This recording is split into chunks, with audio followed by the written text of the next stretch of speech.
আমার মতো বৃহস্পতিবার হলে কার কার মাথায় চাপে যে আজকে খিচুড়ি খেতে হবে। আর অধিকাংশ বাসায় বৃহস্পতিবার মানেই খিচুড়ি রান্না হয়।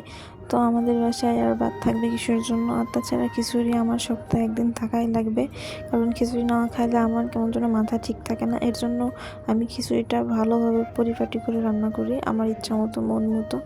যেদিন যেভাবে খেতে মন চায় আমি সেদিন সেভাবে রান্না করি। তো এর জন্য আমি খিচুড়িতে আজকে মশলা দিয়ে রান্না করব দেখে বাটা মশলা ইউজ করছি।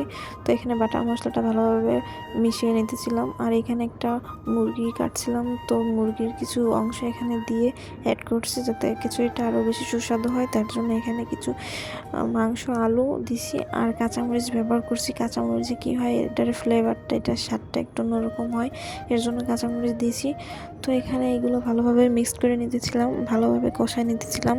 তো ভালোভাবে না কষালে কি হয়, একটা কাঁচা কাঁচা ফ্লেভার আসে, কাঁচা একটা গন্ধ আসে। আর আমি এখানে এই ডাউল চাউল সব মিশিয়ে নিতেছিলাম, তেল ঝাল সব কিছু দিয়ে নিতেছিলাম। আর এই গোশটা হচ্ছে তোমার একটা মোরগ ছিল আমাদের বাসায়, তো মোরগটা খুব ডাকাডাকি করতো, তার জন্য আজকে মোরগটা জবাই করছি। তো ভাবছি মোরগটা যেহেতু জবাই করেছি তাহলে খিচুড়ির সাথে দিলে আরও বেশি ভালো লাগবে, এর জন্য খিচুড়ির মধ্যে কিছুটা দিলাম আর কিছুটা রেখে দিচ্ছি, পরের দিন খাবো। তো যাই হোক, এটা আমি ভালোভাবে মিক্সড করে নিতেছি, আলাদাভাবে কড়াইতে ভেজে ভালোভাবে মাখায় নিতেছি কষায়, কারণ আমি এটা প্রেশার কুকারে দেবো। আর প্রেশার কুকারে খিচুড়ি রান্না করলে অনেক মজা হয়, এর জন্য আমি সবসময় খিচুড়িটা প্রেশার কুকারে রান্না করার চেষ্টা করি।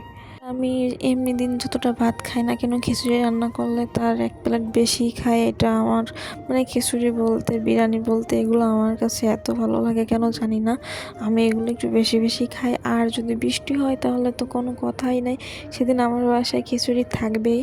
তো এখানে আমি খিচুড়িটা গরম গরম পরিবেশন করতেছি, আর গরম গরম খাইলে একটু মজা লাগবে বেশি।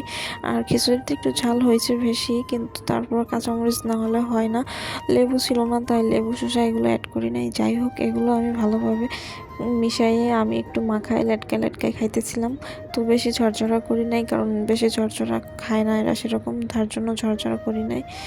তো এই তো তারপর আব্বু আবার বলতেছে আমার পায়েস খাইতে মন চাচ্ছে, তো আমি আবার কি করলাম, ওনার কথা মতো পায়েস বসায় দিলাম। এখানে পোলাওর চাউল সিদ্ধ করছি, সিদ্ধ করে ভালোভাবে তারপরে এখানে মিষ্টি দিছি। আমি একটু মিষ্টির সাথে গুড় দিছি, গুড়টা দিলে আর একটু স্বাদটা ভালো হবে। এই যাই হোক, ঘরে একটু গুড় ছিল, এটা দিয়ে নিছি।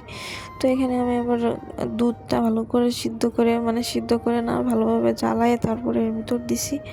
তো দুধ দেওয়ার পরে এই তো আমার পায়েস রান্না হয়ে গেছে। তো এখানে আমি দেখতেছিলাম যে সব কিছু ঠিক আছে নাকি। তো আলহামদুলিল্লাহ সব কিছুই ঠিক আছে। তো আজকে এই পর্যন্ত, টাটা।